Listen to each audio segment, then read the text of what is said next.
Alright guys, what's up? Let's talk Skylander Battlecast. So, I'm going to get started with let's knock the posters out real quick. Of course, if you went to Gamestop when they were having the promotion for the Skylanders, you were able to pick up the Skylander Battlecast promotion posters. So those are that's basically the same poster, it's just front and back. I haven't had time to put those up yet, and so I'll have those framed. This is the Skylander Battlecast Spellbook.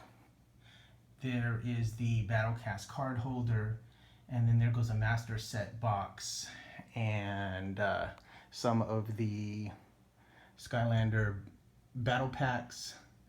I don't have the booster packs on the table. There's three different versions that have the Eruptor, Jet Vac, and Pop Fizz on them.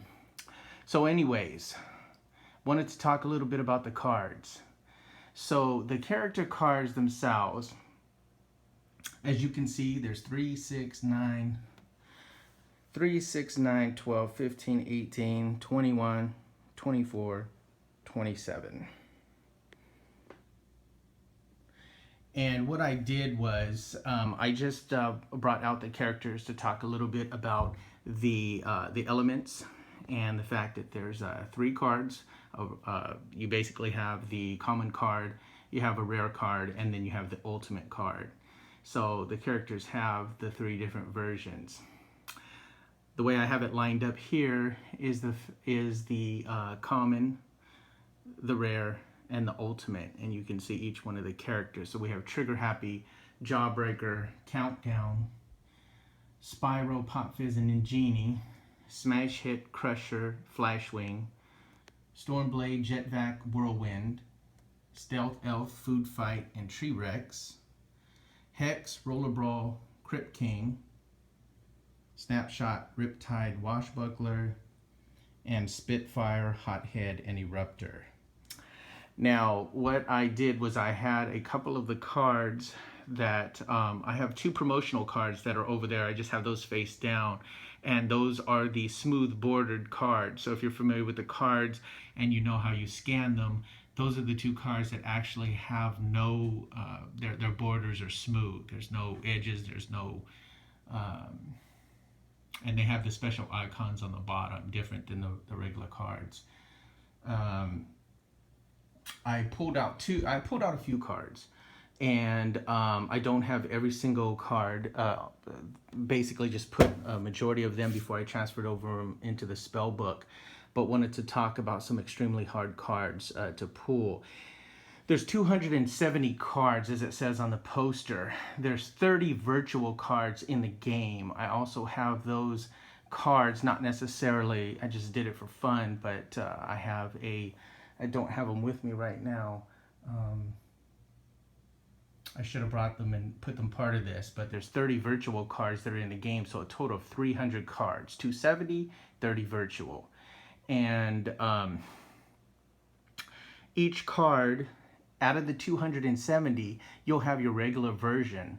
There is also another 270 cards if you wanted to go all out and be crazy and do this.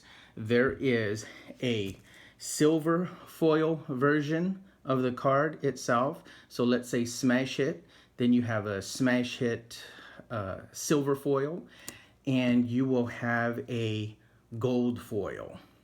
So technically, you'd have 270 regular versions of the card, 270 silver foil versions of the card, 270 gold versions of the card. What is the ratio and how likely are you to pull those cards? Especially, now this is a common card, but you take something like Arcane Battle Armor, just a regular version of the card is hard to get.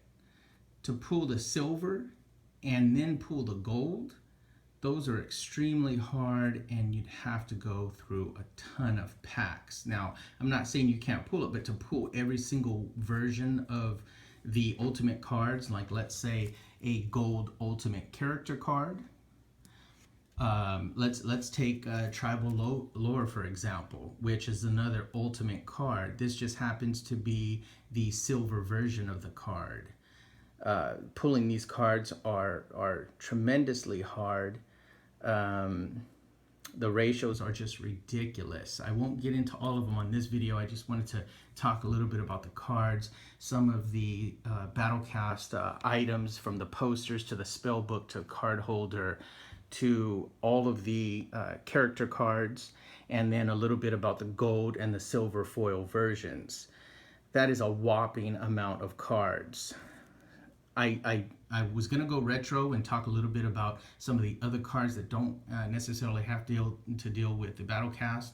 If you watched a long time previous video I did of the completed Skylander Giants Tops cards, I also have the Tops Swap Force and the completed, the Tops Trap Team completed, and Swap Force was pretty challenging. It had lenticular cards. I think there was like 20 something of them. I'd have to look back and see, but there was an ample amount to get those lenticular cards. And then Trap Team had a 100 card gold subset, so you can complete the entire version of the cards. And again, that was a Tops version, and then you had 100 cards of the gold subset. I thought those were hard. This is going to be tremendously, ridiculously hard to complete and get 270. Now, I already have the regular version of the cards complete, but to get the silver into the gold, just don't know if I'm going to be able to complete that, and that's hard for me to say. So anyways, let's talk about one of the other cards that is a tremendously hard card to pull, and that would be hard to pull, but probably by far one of the best cards in the game. And that would be Sap of the Ancients. And I don't know, pulling one of these cards, I want to say one in every...